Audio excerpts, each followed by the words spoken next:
नमस्कार विद्यार्थी मित्रांनो, डॉक्टर सुशील स्पॉटलाइट या आपल्या यूट्यूब चॅनलवर तुमचं सर्वांचं स्वागत आहे. 10 जानेवारी 2023च्या चालू घडामोडींचं विश्लेषण द हिंदू, लोकसत्ता सकाळ आणि PIBच्या आधारे आपण बघणार आहोत. आपली जी आजची पहिली न्यूज आहे ती ब्राझील संबंधीची आहे. ब्राझीलमध्ये राजकीय अस्थिरता जी आहे ती समोर आलेली आहे. ब्राझीलची जर सिच्युएशन आजच्या डेटमध्ये तुम्ही बघितली तर ब्राझीलमध्ये एकंदरीतच दोन प्रमुख पक्ष आणि दोन प्रमुख नेते जे आहेत ते एकमेकाला भिडलेले आहेत आणि राजकीय कार्यकर्ते जे आहेत बघा तर त्यांनी हैदोस मांडलेला आहे. आता हे कुणाचे कार्यकर्ते आहेत ज्यांनी एवढी गडबड केलेली आहे तर ते बोल्सोनारो जे आहेत बघा तर त्यांचे कार्यकर्ते आहेत. म्हणजे जसं अमेरिकेमध्ये झालं होतं बघा, डोनाल्ड ट्रम्प यांच्या कार्यकर्त्यांनी कॅपिटॉल बिल्डिंगवर जो हल्ला चढवला होता ज्याच्या संबंधीचे रिपोर्ट्स आपण बघितलेले आहेत, तो कन्सर्न याच्यामध्ये महत्त्वाचा आहे. आता सो ब्राझीलचे माजी अध्यक्ष जाईर बोल्सोनारो यांचा निवडणुकीमध्ये पराभव झाला आणि तो पराभव अमान्य करणारे त्यांचे जे काही कार्यकर्ते किंवा समर्थक आहेत तिच्यामध्ये स्वतः बोल्सोनारो एक आहेत बघा की आपला पराभव झालेला आहे हे मान्य न करणं. त्यांनी काँग्रेस, सर्वोच्च न्यायालय आणि अध्यक्षीय प्रासादावर हल्लाबोल केला बघा तिथले जे आहेत. बोल्सोनारो यांचे प्रतिस्पर्धी जे आहे लुईस इनासिओ लुला दी सिल्वा यांनी आठवडाभरापूर्वी जे आहे पदभार स्वीकारलेला आहे आणि त्यांनी पदभार स्वीकारल्यानंतर आताची जी सिच्युएशन आहे तर तिच्यामध्ये राजकीय अस्थिरता जी आहे त्याला ते फेस करतात बघा. सुरक्षेचे अडथळे पार करून हजारो निदर्शक जे आहे इमारतींच्या छतावर चढले, त्यांनी खिडक्या फोडलेल्या आहेत, फर्निचर उलथून टाकलेलं आहे, संगणक, प्रिंटर जमिनीवर फेकून दिलेला आहे.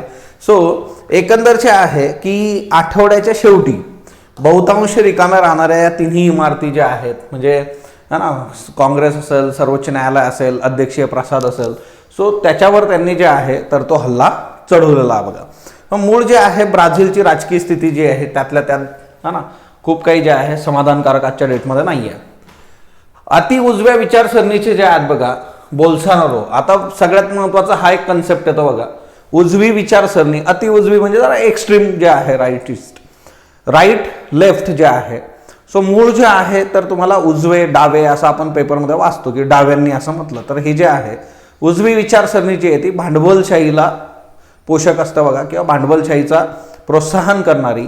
दुसरीकडे जे आहे डावी विचारसरणी जी आहे स्टेटलेस स्टेट असेल किंवा ओव्हरऑल जे आहे की त्यांना जे आहे सर्व जे आहे नागरिक समान प्रतलावर आणणं जे आहे त्याचा विचार असणं किंवा स्टेटलेस स्टेट जे आहे डावे जे आहेत.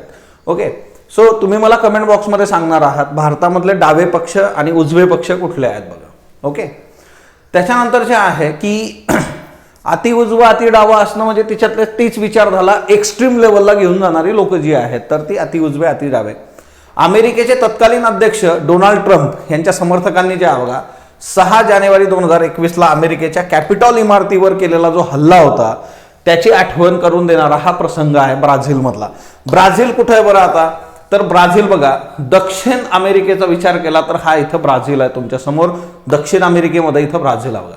ब्राझीलला बॉर्डर करणारे देश. कालच आपण करंटचं सेशन बघितलेलं आहे, करंटचं ओरिएंटेशन, ज्या विद्यार्थ्यांना करंटचा अभ्यास कसा केला पाहिजे UPSC आणि राज्यसेवा या दोन्ही अँगलमधून, तर कालचं लेक्चर तुम्ही बघा.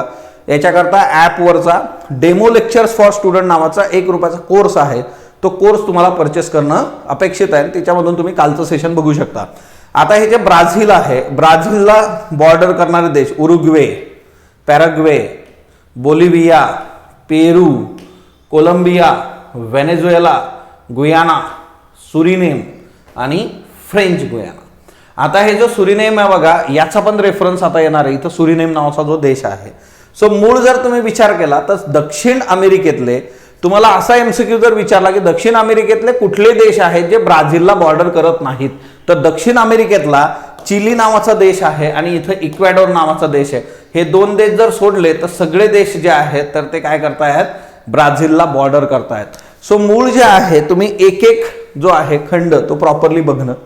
मग ब्राझीलच्या बाबतीमध्ये दुसरा नुसता ब्राझीलचा जर मॅप बघितला तर हा ब्राझील तुमच्या समोर आहे. मग इथं जे आहे बेसिकली हा इकडं अटलांटिक ओशन आहे बघा. अटलांटिक ओशन त्याला बॉर्डर करतो. ॲमेझॉन रिव्हर जी आहे ती ब्राझीलमध्ये तुम्हाला दिसतं बघा. ॲमेझॉन रिव्हर ॲमेझॉन के जंगलों में ना, ते डिस्कवरी ॲनाकोंडा तिच्यामध्ये दाखवते ते ॲमेझॉन के जंगल. सो ती ॲमेझॉन पण इथं आहे. ॲमेझॉन फॉरेस्टला आग लागली होती. ॲमेझॉन फॉरेस्ट कोणत्या देशांमध्ये किती % आहे याच्यावर राज्यसेवा पूर्व परीक्षेला प्रश्न येऊन गेलेला आहे की जो अपेक्षित होता त्यावेळेस. सो तो सगळा मुद्दा जो आहे बघा. ओके, इथं जे आहे ब्रासिलिया जे आहे. नेक्स्ट वन जे आहे बघा, याच्यावर आपले पंतप्रधान यांनी काय मत व्यक्त केलं किंवा भारताची ओव्हरऑल भूमिका याच्यामध्ये काय आहे. सो भारताची भूमिका आहे की ब्राझीलमधली लोकशाही, त्या लोकशाही संस्थांवर झालेला हल्ला हा चिंतेचा विषय आहे. सर्वांनीच लोकशाही परंपरेचा आदर केला पाहिजे. ब्राझीलला आमचा संपूर्ण पाठिंबा जाहीर करतो. लोकशाहीच्या मार्गाला दिलेला भारताने पाठिंबा आहे बघा. आपली जी इमेज आहे की जगातली सर्वात मोठी लोकशाही आणि ती दुसऱ्या लोकशाहीला जे आहे आज जे आहे तर ते पाठिंबा देताना आपल्याला दिसतंय. समान नागरी कायद्यासाठी समिती स्थापन करण्याचा निर्णय जो आहे तर तो योग्य आहे असं सर्वोच्च न्यायालयाने म्हटलेलं आहे बघा. समान नागरी कायद्यासाठीची समिती जी आहे, सो समान नागरी कायदा लागू करण्यासाठीची जी समिती स्थापन केलेली आहे बघा, तर असे 2 राज्य जे आहे उत्तराखंड आणि गुजरात, याच्या विरोधात एक याचिका सुप्रीम कोर्टात गेली होती की ह्या ज्या समित्या आहेत या समित्या नियमबाह्य आहेत. सो मूळ आता याच्यामध्ये जे आहे तर सर्वोच्च न्यायालयाने हे स्पष्ट केलेलं आहे की राज्य जे आहेत अशा पद्धतीने समित्या स्थापन करू शकतात. मग आता कुठली याच्यामध्ये जे आहे या याचिकेत गुणवत्ता नाहीये आणि अशा समित्या स्थापन करण्याचा अधिकार घटनेने राज्यांना दिला आहे असं सर्वोच्च न्यायालयाने स्पष्ट केलं. घटनेचा अनुच्छेद 172 जे आहे, आता काही विद्यार्थ्यांनी विचारलं होतं मला कलम काय असतं, अनुच्छेद काय फरक आहे, तर ते एकाच याच्याने वापरलं जातं बघा. काही ठिकाणी जे आहे अनुच्छेद कुठं कलम लिहिलेलं असतं. ओके, सो मूळ जे आहे बऱ्याच याच्यामध्ये तुम्हाला की कायद्यांच्या बाबतीमध्ये कलम, घटनेच्या बाबतीत अनुच्छेद टिपिकली जे आहे, बट सेम याच्यात वापरला जातो कलम अनुच्छेद जे आहे. सो कार्यपालिकेला समित्या स्थापन करण्याचा अधिकार, मग कलम किंवा अनुच्छेद 172 घटनेतलं CBB जे आहे बघा, करंट बेस बेसिक 172 कलम जे आहे तुम्ही लगेच बघितलं पाहिजे. ज्या विषयांबाबत कायदे करण्याचा राज्यांच्या विधिमंडळाला अधिकार आहे बघा, त्या विषयांच्या संबंधात राज्याच्या कार्यकारी अधिकारांची व्याप्ती 162व्या अनुच्छेदामध्ये आहे बघा. हा ना, 162 जे आहे कलम जे आहे अनुच्छेद 162 ते पण बघा. हा ना, राज्यांच्या ज्या बाबतीमध्ये कार्यकारी अधिकारांची व्याप्ती, धर्म, लिंग आणि लैंगिक अभिमुखता जे आहे तो जर विचार केला तर सर्व नागरिकांच्या बाबतीमध्ये घटस्फोट, दत्तक विधान, वारसा, पालकत्व याचं नियंत्रण करणाऱ्या समान नागरिक कायद्याबद्दल विचार करण्यासाठी उत्तराखंड, गुजरात या दोघांनी समिती स्थापन केलेली आहे. कारण त्यांना जे आहे की इथून पुढे आर्टिकल 44 करंट बेस बेसिकमध्ये आपण घेतलंय बघा ॲपवर, जे आपलं बॅचमध्ये जे आहे. काश्मीरी भाषेतले पहिले ज्ञानपीठ विजेते कवी रहमान राही यांचं निधन झालेलं आहे. आता ज्ञानपीठ ज्या वेळेस येतो बघा रेफरन्स, काल ज्ञानपीठवर आपण चर्चा केली होती संध्याकाळच्या सेशनमध्ये. ज्ञानपीठ जे आहे सो प्रत्येकाने एक गोष्ट लक्षात घ्या, महाराष्ट्रातले ज्ञानपीठ विजेते साहित्यिक जे आहे त्यांची नावं मला कमेंट बॉक्समध्ये सांगा. कुठल्या साहित्यिकाला कशासाठी ज्ञानपीठ दिलेलं आहे हा पण एक महत्त्वाचा मुद्दा आहे. दुसरी महत्त्वाची बाब, ज्ञानपीठ पुरस्कार कोण देतं, मग ज्ञानपीठ पुरस्कार भारत सरकार देतं का, योग्य किंवा अयोग्य, तेही तुम्ही मला कमेंट बॉक्समध्ये सांगा. सो काश्मीरी भाषेतले हे जे कवी आहेत बघा, प्रसिद्ध कवी जे आहेत त्यांचं नाव जे आहे प्राध्यापक रहमान राही यांचं निधन झालं, वय वर्ष 98. 2007 मध्ये त्यांना सियाह रुद जरीन मंज इन ब्लॅक ड्रिझल या काव्यसंग्रहासाठी ज्येष्ठ साहित्यिक सन्मान ज्ञानपीठ मिळाला होता. त्याच्यानंतर साहित्यिक योगदानासाठी 2000 मध्ये पद्मश्री, 1961 मध्ये त्यांना जे आहे नवरोज ए सबा या कविता संग्रहासाठी साहित्य अकादमी पुरस्कार जो आहे तो मिळाला होता. सो मूळ जे आहे साहित्य अकादमी मिळालेला, पद्मश्री आहे, ज्ञानपीठ आहे. सो यांच्याबद्दल लक्षात ठेवा. 17वं प्रवासी भारतीय दिवस संमेलन जे आहे तर ते इंदूर मध्य प्रदेशमध्ये त्याचं उद्घाटन करण्यात आलं. पंतप्रधानांनी त्याचं उद्घाटन केलेलं आहे बघा. प्रमुख पाहुणे मोहम्मद इरफान अली, अध्यक्ष गयाना जे आहे. विशेष पाहुणे चंद्रिका प्रसाद संतोखी, अध्यक्ष सुरिनाम प्रजासत्ताक. सुरिनाम आत्ता बघितलं बघा आपण जे आहे ते. सो गोयाना कुठं आहे, गोयानावर मागच्या वर्षी UPSC प्रिलिम्समध्ये प्रश्न आहे. सो मूळ 2 जे देश आहेत गयाना आणि जे आहे सुरिनाम प्रजासत्ताक. सुरिनामने हिंदी भाषेच्या संवर्धनासाठी संस्था स्थापन केलेली आहे बघा. वेगवेगळ्या क्षेत्रात भारताशी भागीदारी वाढवण्यासाठी पण या देशाची इच्छा आहे. सो येत्या काळामध्ये मग ते वर्क होईल. परदेशस्थ प्रवासी भारतीय हे भारतीय विदेशातले सदिच्छा दूत किंवा ब्रँड अँबॅसेडर आहेत असे गौरव उद्गार पंतप्रधान नरेंद्र मोदी यांनी काढलेले आहेत बघा. की जे परदेशस्थ भारतीय आहेत, प्रवासी भारतीय. आता प्रवासी भारतीय दिवस आपण का साजरा करतो, कारण भारतीय लोक जी वेगवेगळ्या देशांमध्ये आजच्या डेटमध्ये आहेत तर ते आपल्यासाठी एक डिप्लोमॅटिक रिलेशन, सॉफ्ट पॉवर म्हणून काम करतात आणि त्यातल्या त्यात जे आहे की आपल्यासाठी जे आहे रिमिटन्सचा पण एक विषय आपण यांच्यासाठी जे आहे तर ते वेगवेगळ्या योजना घेऊन येत असतो, यांना वेगवेगळे पुरस्कार आपण देत असतो. सो तोही एक रेफरन्स लक्षात ठेवा. 9 जानेवारी 1915 ही तारीख जी आहे बघा, मोहनदास करमचंद गांधी जे आहेत म्हणजे आपले महात्मा गांधीजी हे दक्षिण आफ्रिकेतून भारतामध्ये आले होते आणि मुंबईत त्यांच्या स्वागताची जय्यत तयारी जी आहे ती करण्यात आली होती. त्यावेळेचं अपोलो बंदर जे आहे त्याच्यावर हजारो काँग्रेस कार्यकर्ता जे आहेत ते होते आणि मग त्याच्यानंतर गांधीजी भारतामध्ये आलेत. गांधीजी भारतात आल्यानंतर या गोष्टी ज्या आहेत तर त्या प्रॉपरली ज्या आहे डील झाल्यात बघा. आणि तो दिवस जो आहे तो आपण प्रवासी भारतीय दिवस म्हणून साजरा करतो 9 जानेवारी जे आहे. स्विस नॅशनल बँकेला 2022 मध्ये 143 अब्ज डॉलरचा तोटा झाला बघा. आता या ज्या स्विस बँका आहेत तर ही ॲक्च्युली स्विस बँकेतले पैसे वगैरे तर ही नॅशनल बँक तिथली जी आहे ना स्वित्झर्लंडमधली, यांना हा तोटा का झाला बरं, तर स्विस नॅशनल बँकेला तोटा झालेला आहे तर एकंदर याच्यामध्ये 115 वर्षाच्या इतिहासामध्ये सगळ्यात मोठा तोटा आहे बघा. हा 115 वर्षाच्या इतिहासातला सगळ्यात मोठा तोटा. शेअर आणि बॉन्ड पोर्टफोलिओच्या मूल्यात घट झालेली आहे आणि त्यामुळे हा तोटा झालेला आहे बघा. बाजारात तेजीत असलेल्या स्विस फ्रँकचाही आहे नकारात्मक परिणाम. स्विस फ्रँक तिथलं जे चलन आहे ते चलन पण मायनसमध्ये गेलेलं दिसतं आपल्याला. स्विस नॅशनल बँक जे आहे तर याला 6 मार्चला याच्यावर तपशील देणार आहे, परंतु स्विस फ्रँक जो आहे तो कमकुवत झाला. त्याची वेगवेगळी कारणं आहेत बघा. तिच्यामध्ये जे आहे स्टॉक्स आणि बॉन्ड्स जे आहे त्याचा मेजर कन्सर्न याच्यामध्ये येतो. जो बॉन्ड्स आपण शिकणार आहोत इकॉनॉमिक्समध्ये.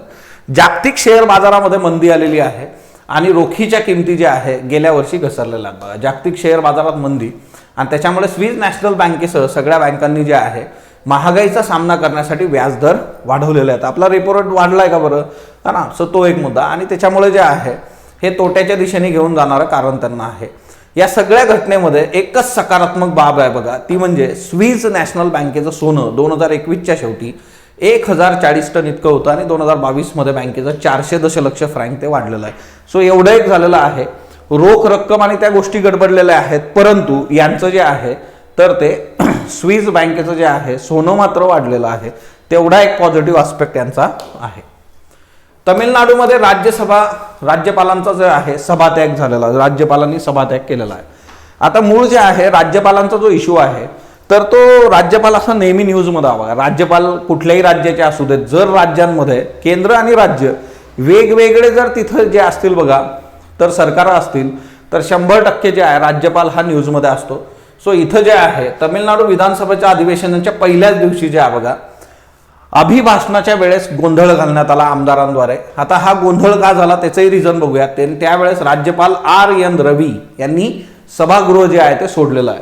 बरं, आमदारांनी राडा का केला तर अभिभाषण जे होतं, आता साधी गोष्ट आहे, प्रेसिडेंट असेल राज्यपाल असेल ते जे अभिभाषण असतं तर ते सरकार देणार त्यांना आणि त्यांनी ते वाचून दाखवणं अपेक्षित असतं. परंतु इथं जे आहे बघा राज्यपालांनी जे आहे त्या अभिभाषणातला काही भाग वगळला आणि त्याच्यामुळे वाद निर्माण झाला.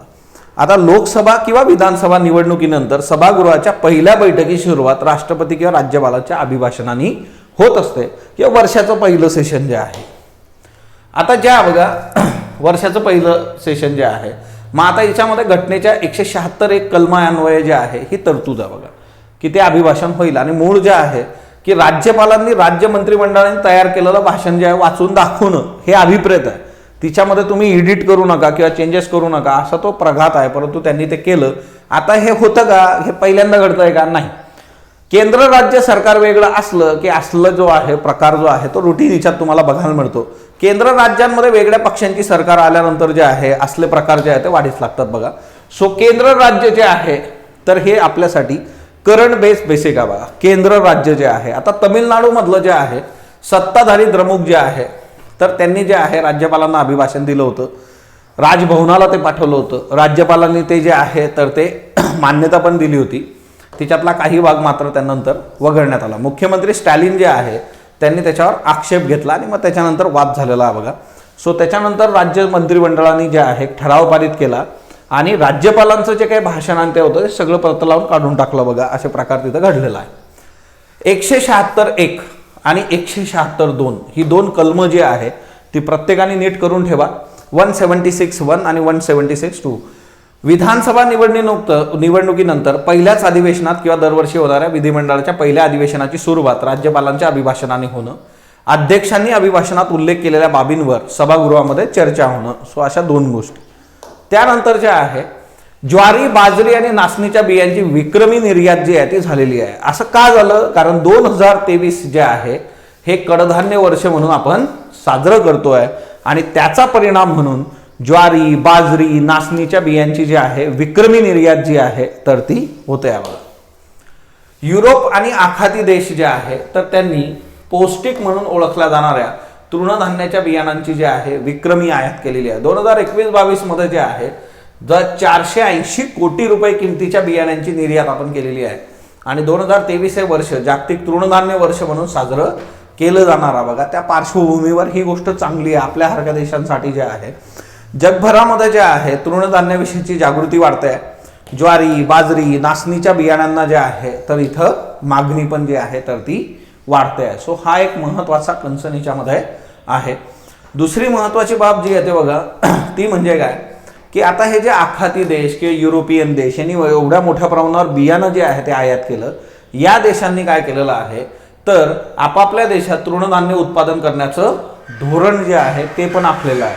म्हणजे नुसतं जे आहे की कडधान्य वर्ष आपण किंवा तृणधान्य वर्ष आपण साजरं करतोय म्हटल्यानंतर त्यांनी जे आहे की ते मागवलं वगैरे सिम्बॉलिक असं नाही, तर ते धोरण पॉलिसीवर काम करतायत. चांगली गोष्ट आहे. बघा, वैद्यकीय पदवीधरांच्या बाबतीमध्ये जे आहे बघा आता कसं असतं MBBS झाल्यानंतर जे आहे डॉक्टरनी एका वर्षासाठी ग्रामीण भागामध्ये सेवा देणं जे आहे तर ते बंधनकारक आहे. जर तुम्ही तसं करणार नसाल तर तुम्हाला 10 लाख रुपयाचा दंड जो आहे तर तो होतो. आता याच्यातून असं निदर्शनास आलेलं आहे की MBBS झालेले मॅक्झिमम स्टुडंट जे आहेत तर ते 10 लाख रुपये भरून ते पुढच्या शिक्षणाला किंवा पुढचं जे काय त्यांचं प्लॅनिंग आहे त्याच्याकडे लागतात आणि कसल्या पद्धतीने ग्रामीण याच्यामध्ये सेवा देत नाहीत.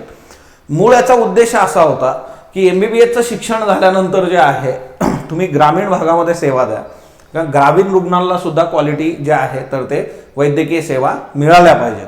मग आता याच्यामध्ये जे आहे एकतर 2015 ते 2021 6 वर्षाचा जो डेटा आहे ग्रांट मेडिकल कॉलेज जे आहे किंवा JJ मेडिकल कॉलेज जे आहे तर तिच्यातले 2/3 MBBSचे पदवीधर जे आहे त्यांनी सरळ जे आहे 10 लाख रुपये भरून जे आहे ग्रामीण भागामध्ये सेवा देणं टाळलेलं आहे. ओके, मग आता याच्यामध्ये बऱ्याचशा गोष्टी येतात बघा की मग वैद्यकीय शिक्षण जे आहे तर मग ते घेतल्यानंतर जे आहे की तुम्ही ग्रामीण भागामध्ये सेवा देत नाहीयेत. मग याच्यातून काय काय गोष्टी समोर येतात किंवा तुमची जी आहे समाजाप्रतीची संवेदनशीलता तिच्यावर प्रश्नचिन्ह निर्माण होतं. किंवा ओव्हरऑल बघा कसं असतं ना की वैद्यकीय शिक्षण जे आहे त्याच्यासाठीचं जे स्ट्रगल आहे किंवा त्याच्यासाठीचे जे श्रम आहेत मग तिथून पुढे जायचं आहे. नुसतं MBBS करून भागणार नाहीये, मग परत MD MS किंवा मग त्या गोष्टी कराव्या लागतील. मग त्याच्यासाठीचा संघर्ष आहे आणि तिच्यातून 1 वर्षाचा हा गॅप नको वगैरे वगैरे नंबर ऑफ गोष्टी आहेत बघा. सो विद्यार्थ्यांच्या बाजू काय आहेत किंवा ओव्हरऑल विद्यार्थ्यांनी प्रोफेशनल इथिक्स म्हणून ते काय केलं पाहिजे, तर हे एक तुम्ही प्रोफेशनल इथिक्समध्ये केस स्टडी घेऊ शकता. GS4 जे आहे त्याच्यामध्ये प्रोफेशनल इथिक्स जे आहे तर ते करू शकता. आता बघा WHO नुसार जे आहे प्रति 1000 नागरिकांमागे 1 डॉक्टरची गरज आहे. महाराष्ट्रामध्ये हे प्रमाण 1000 लोकांमागे 0.84 इतकं आहे. म्हणजे याचा अर्थ जे आहे की 1000 मागे 1 डॉक्टर 0.84 आहे आपल्याकडं, तर डॉक्टरांची कमतरता आहे एवढं इथं दिसतंय बघा. JJ रुग्णालयातून मिळालेल्या आकडेवारीनुसार बघा 2015 ते 21 मध्ये 1364 विद्यार्थ्यांनी MBBSचं शिक्षण घेतलं. त्यापैकी 467 डॉक्टरांनी ग्रामीण भागात आरोग्य सेवा दिली म्हणजे 34%, आणि 897 डॉक्टरांनी दंड भरण्याचा पर्याय निवडला म्हणजे 66%. ओके, सो हा एक महत्वाचा कन्सर्न इथं आहे. Neeraj Dutt versus state government of NCT Delhi 2022 ची ही केस आहे बघा. ही कशाशी संबंधित आहे? GS2 GS4 दोन्हीकडे वापरू शकता. GS2 GS4 मध्ये जे आहे करप्शनवर सुप्रीम कोर्टाने भाष्य केलेलं आहे बघा. आणि करप्शनवर सुप्रीम कोर्टाने जे आहे ना पब्लिक सर्वंटच्या बाबतीमध्ये सरकारी अधिकारी ना त्यांच्या बाबतीमध्ये जे आहे तर मोठ्या प्रमाणावर जे आहे आग पाखड केलेली आहे. Neeraj Datta versus state corruption जे आहे तर तो एक मुद्दा घेणारी ही एक केस स्टडी आहे. GS2 GS4 दोन्ही ठिकाणी हेल्प करेल बघा. भारताने ब्रिटन बरोबर जे आहे exchange letters for young professional scheme नावाची जी आहे त्याच्यावर सही केलेली आहे बघा.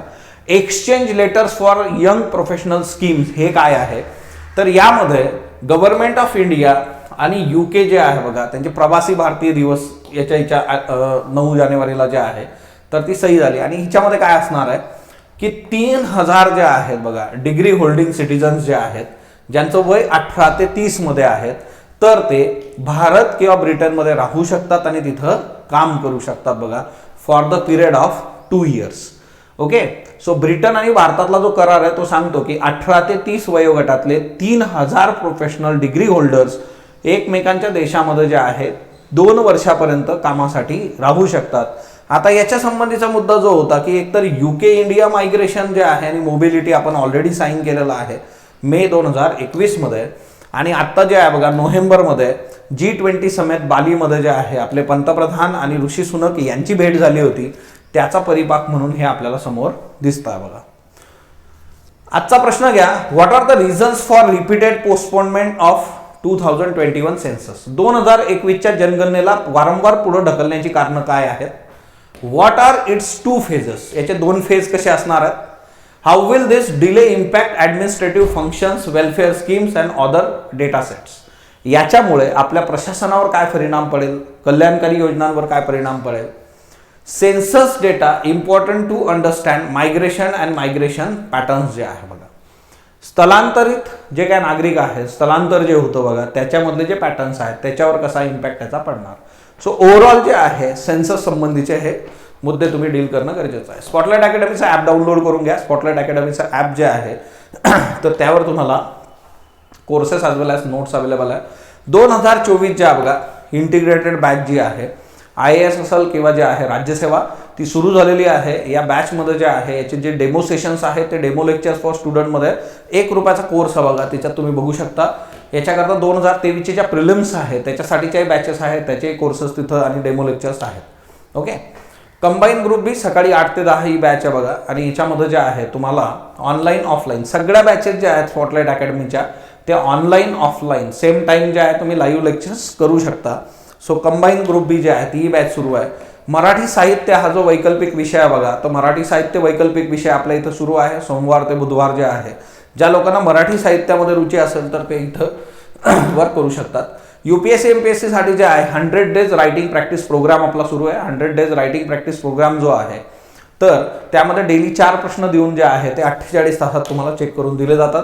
स्पॉटलाइट इयरबुक जे आहे ते लवकरच जे आहे तर ते मार्केटमध्ये येणार आहे. स्पॉटलाइट नोट्स जे आहेत तर ते डिसेंबरच्या ज्या नोट्स आहेत बघा तर ते आपल्या अपलोड होतील लवकरच, आणि जे आहे पूर्ण जे आहे तुमच्याकडे मंथ जे आहे सोमवार ते आपलं जानेवारी ते डिसेंबर 2022 जे आहे ते कंप्लीट राहील, आणि 23चा कोर्स जो आहे तो लवकर नोट्सचा सुरू होईल बघा.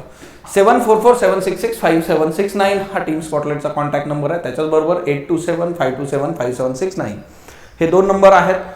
तुमचा कॉल मिस झाला असेल तर मेसेज तुम्ही करू शकता. So team will contact you. Doctor Sushil स्पॉटलाइटला आणि स्पॉटलाइट अकॅडमीला टेलिग्राम आणि यूट्यूबवर फॉलो करा. धन्यवाद विद्यार्थी मित्रांनो.